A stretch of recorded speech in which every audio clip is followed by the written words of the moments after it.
an advice to myself and to you. The Prophet said, alayhi salatu wasalam, every nation has a trial, has a fitnah, and the trial of my ummah. How many scholars have sold their religion? Shaytan is always waiting for you to corrupt your heart. I remember visiting one uncle. 70 Pearls of Prayer brings together 70 authentic du'as from the Quran and Sunnah. Download it for free. Link in the description and pinned in the comments.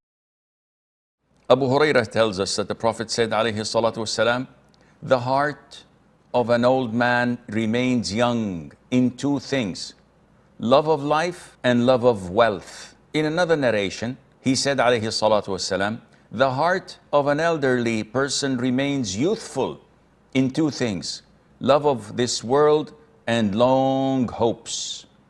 And yet in another narration, he said, as a person grows older and his body weakens, his heart remains young in love of two things, long life and wealth. We find that, and there are many narrations other than that, but we don't have enough time. We find that the Prophet ﷺ highlighted that everything becomes old in our bodies, yet the heart remains young and strong, pumps like crazy for two reasons. Because it loves this dunya, this life, and it has long hope. Now, scholars interpreted this hadith and explained it in so many beautiful words. Al-Munawi rahimahullah, may Allah have mercy on his soul, says that because an elderly person is growing old and weak, yet his heart continues to be young in the love of this dunya and in the love of living longer and longer. So no matter how old he gets physically, his heart yearns to live longer and gain more. Imam Qurtubi says in this hadith, it highlights that it is abhorred and disliked in Islam to live long or to love to live long and to gain and hoard money. Al-Hafidh ibn Hajar wrote in his book Fath al-Bari that the reason the Prophet chose these two things, alayhi salatu wasalam, loving long life and having this love for this dunya, is that the most valuable thing to a person's self is his own life. So he wants to preserve it. He wants to maintain it. And that is why he loves to live longer. And he loves money. He loves this dunya. He loves wealth because it is one of the greatest means of continuous health, which usually would result in prolonging your life. And this is why the more people have money, the more longer they live, because they can afford good doctors, good hospitals, and the lifespan expectancy would grow longer and longer. It is also said that he remains young, not that his heart is actually young, rather because these two characteristics are more befitting of young people, to love this dunya, to love gaining more wealth so that they could enjoy it more and more. So the love of this dunya is a representation of the love of wealth. What is it that we love in this dunya? Is it the concrete buildings? Is it the steel vehicles? No, it is what we can enjoy of it. And the love of long life and having long hopes is to live forever if we can. The love of dunya is the worst thing that may corrupt the heart. And we don't pay attention to that, unfortunately. We see that when someone says, I don't love this dunya, I don't need to share with you the glamours of this life, I don't enjoy what you guys are striving to collect and boast about. They look at you, they actually look down at you and say that there's something wrong with you. You're not natural. Not knowing that the love of this dunya is one of the worst corruptors of the heart. Because when you love this dunya, you become enslaved to it, to its adornment, to its beauty. And that would make you give it precedent to Allah's love Azza wa Jal. In al-Bukhari, the Prophet says, alayhi salatu wasalam, perish the slave of the dinar and the slave of the dirham and the slave of fine clothing. If he's given, he's pleased, and if he is not given, he's angry. This is a description that fits like a glove to the vast majority of Muslims nowadays. When they're given money, when they're given dunya, they're pleased. Oh, Allah loves me. Oh, Allah Azza wa Jal has a very good place for me in Jannah. But if he's not given the dunya, if he's tested, if he's tried, then he's angry. Why is Allah doing this to me? I remember visiting one uncle. He was in his 70s. He was a good man. May Allah have mercy on his soul. And he was sick. So I said, Uncle, may Allah make this purification of your sins, and may Allah raise your level in Jannah with your patience. He says, my son, I'm not angry with what is happening to me. What angers me the most is, I've been praying in this masjid for 50 years, never missed a salat, while my neighbor of 50 years had never offered one single salat in it. Yet look at him, he's as healthy as a bull, and look at me, sick and tired and in pain and agony. I said, Uncle, subhanallah, what are you doing? You've almost lost all of your good deeds because of objecting and complaining about Allah's test to you. This life is nothing. So Ibn al-Qayyim comments on this hadith of the slave of the dirham and the dinar. He says, those who love this dunya, they're always accompanied by three things: constant sorrow, continuous tiredness, and anxiety that never ends. This is because whoever loves this dunya cannot get what he wants. Every one of us love the dunya. We want this, we want this, we want this, we want everything. What do we get of it? A small portion that Allah has decreed for us. So we're always in sorrow, in tiredness, in anxiety, because we're unable to get what we want. And whatever we get, we want a step further, because we're never satisfied. As for long hopes, this is something that we can see in our lives. Every one of us wants to live as long as they can. Rarely and seldomly you will hear someone saying that, I've lived a good life. Alhamdulillah, I'm ready to meet Allah subhanahu wa ta'ala. Everyone says, no, a little bit more. If you visit a 90 years old geezer, as they say, and he's barely able to speak or walk or talk, and he's lost most of his teeth, and you say, Uncle, how much do you think you're going to live? He says, well, I've heard of a prophet of Allah who lived for 950 years. So, few years more won't hurt. What do you want? Every single person on earth is inevitably going to die. What are you hoping for? This is a dilemma. Everybody says, may Allah give you long life and good health. I mean, but then what? When the angel of death came to Musa, peace be upon him, and he told him that Allah tells you, put your hand on the skin of a bull, and with each strain of hair, you have 1 year to live. Imagine, how much hair would my hand cover? Maybe 5,000. So Musa said, then what? Let's assume that I get 5,000 years extra.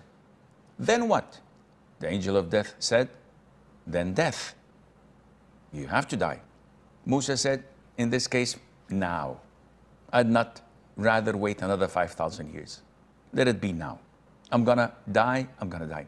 This is how we roll, as they say. Muslims, righteous, practicing, knowledgeable Muslims, they remember a saying. Some say it's a hadith, but it's not a hadith. It's a saying of wisdom. Live as if you're never gonna die, and work for your hereafter as you're gonna die tomorrow. Live and do things for this world, for your life, as if you're never gonna die. So plan to build a house, plan to invest your money, plan to teach your children to be well educated and good elements of this community and society, as if you're never gonna die. Work hard to have a good body and a healthy life, as if you're never gonna die. But when you look at the hereafter, when you offer forms of worship, when you think of halal and haram, always remember that you may die today. And that would make you have a short hope in life. And this is what makes you productive. Ibn al-Qayyim says, the key to preparing for the hereafter is having short hopes. The key for all goodness is to wish in what Allah has and to hope for the hereafter. And the key for every evil is the love of this dunya and long hopes. And the love of this dunya is the mother of all sins. It corrupts the religion. It tarnishes your heart and hardens it and makes it tough and rough. Because when you love this dunya, this means that you will glorify it and you will look at it as one of the greatest things in life, while actually it is looked down upon at the side of Allah. And it is one of the greatest sins to glorify what Allah has put down. Besides, Allah Azza wa Jal has cursed the dunya. Allah abhors the dunya, except what gets people closer to Him in it. And whoever loves what Allah curses and abhors, then Allah would curse him and abhors him. And he is exposing himself to trials and tribulations. Besides, when someone loves the dunya, it becomes his objective. And he would do everything in his possession to reach it instead of reaching Allah and the hereafter. So he reversed what things should be done or how things should be done. And that's why his heart is upside down and reversed. Look at this hadith. The Prophet said, alayhi salatu wasalam, every nation has a trial, has a fitnah. And the trial of my ummah is wealth. How much are you willing to do for money? How many scholars have sold their religion for a fist of few dollars? How many of them have compromised the deen to get a position, an authority, or to get mansions and wealth and millions and cars? Subhanallah, this is their trial. And how many are still steadfast, not compromising the deen, not accepting to be bought? Millionaires and billionaires come and say, everybody has a price. You too, Sheikh, have a price. No, this is not true. Those who take off their eyes off the ball, those who take their eyes off the ball will lose. Real Muslims, practicing, God-fearing Muslims always keep their eyes on the ball. They want Jannah. They don't care about your money. They don't care about how fancy life is. Yes, everybody enjoys a good meal. Everybody enjoys a good ride. Everybody enjoys to have money. But when it has a price, and this price is hellfire, every sound intellectual individual would keep his distance as far as he can. Therefore, an advice to myself and to you, be careful of this dunya. So beautiful, so glamorous. No matter what you do, Shaytan is always waiting for you to corrupt your heart, to darken it, to tarnish it. And the more you allow him to enter your heart and dwell in it and do whatever he wants, the more you are suffering. Everyone on earth is bound to die.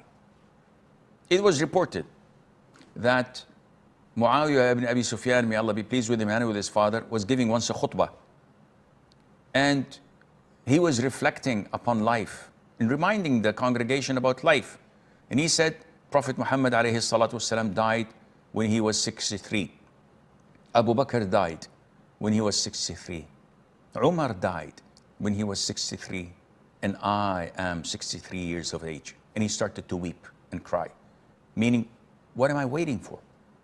If these wonderful people died when they were 63, this means that I am in overtime. Allah is giving me time. So this advice is not directed to those who are as old as I am. This is directed to the youngsters. Never allow the dunya and the love of wealth to be in your heart, because it will kill it. Always have the dunya in your hand. If there is a need, give it away to those who are in need. It won't harm you. But if it's in your heart and you try to give some of it to someone else, it will kill you. Always remember that you are a dead person walking on earth. You're just waiting for your time to come. So do whatever you can to fill up your grave with good deeds, because you're gonna die. Only Allah knows when. But when you die, you want to see your grave filled with good deeds. You want your legacy to remain after you. People remember you. People say, may Allah have mercy on him. May Allah forgive him. May Allah fill his grave with good deeds and favors and blessings from Jannah, from paradise. Unlike those who've spent their lives entertaining people in haram. And people after their death continue to say their songs, to remember their movies, to remember the bad things and evil things they've done as part of art. And it's filling their heart, their graves continuously with, may Allah Azza wa Jal protect us, Allah knows what. So, as a young man and as a young woman, work hard on keeping your eyes on the ball. Your target is Jannah. This life has peaks and valleys, ups and downs. One day you're rich, and one day you're poor, begging people for money and help. One day you're healthy, and one day you are bedridden. People serve you and clean you and do your needs. Life does not remain in a constant line. It has ups and downs. Be the one who does not change, who does not have anxiety and panic attacks when it changes and goes down. Be always connected to Allah Azza wa Jal, knowing that whatever Allah gives is His favor and blessing, and whatever Allah prevents, that is with His wisdom and knowledge, and I'm content with whatever comes to me.